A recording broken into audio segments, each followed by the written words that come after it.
Rakina, guyyaa feera qabne gaafa argatame gaafa feera naamne birri gaafa hunda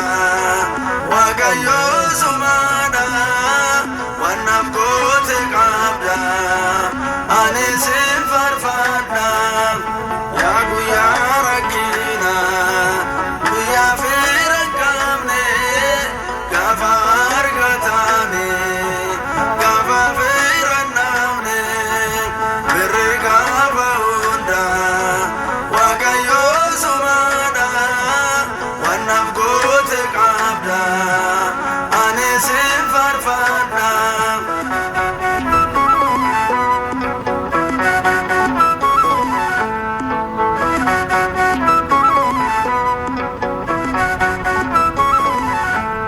Arkada bejete ofitin gadini wanti biade kaba wakayo goftani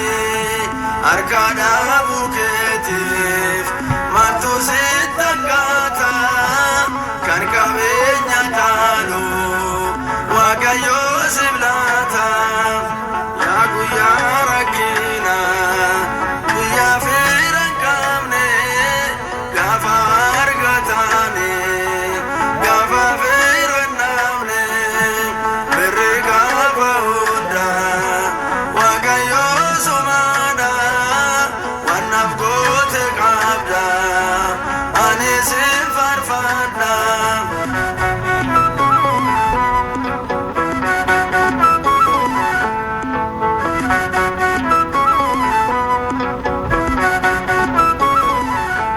Qabeenya qabaachuun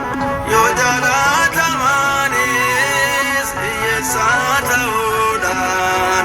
yemmuu jibbamanis qabeenyi foonii fi lubbuuf hin fayyadu kan waaqayyo qabu tasumaayyuu hin baanu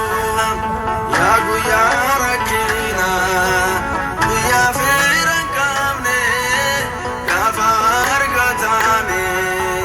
gaafa feera naamne birri gaafa hunda waaqayyo sumaadha wannaaf goote qabda ani sin farfadha.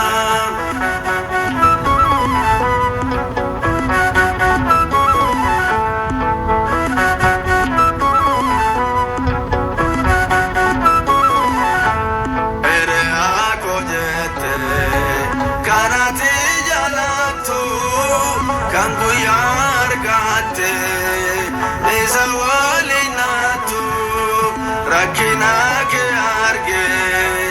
inni sin jalatu jaalala kee dhiisi nagaa sin gaafatu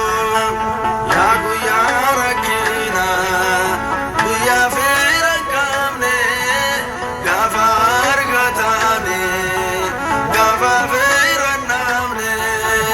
birri gaafa hunda waaqayyo sumaadha wannaaf goote qabda ani sin farfadha.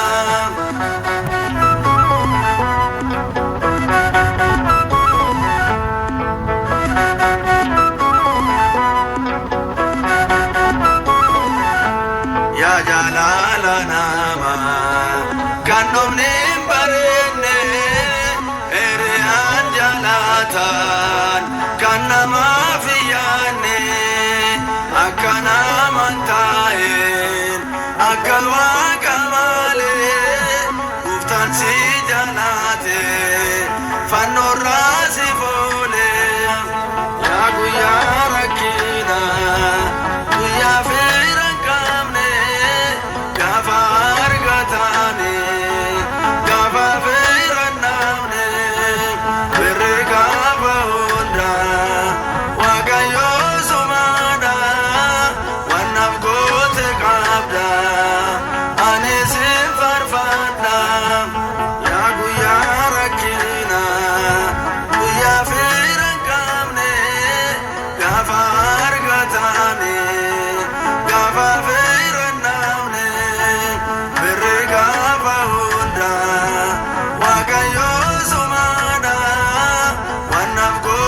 qabda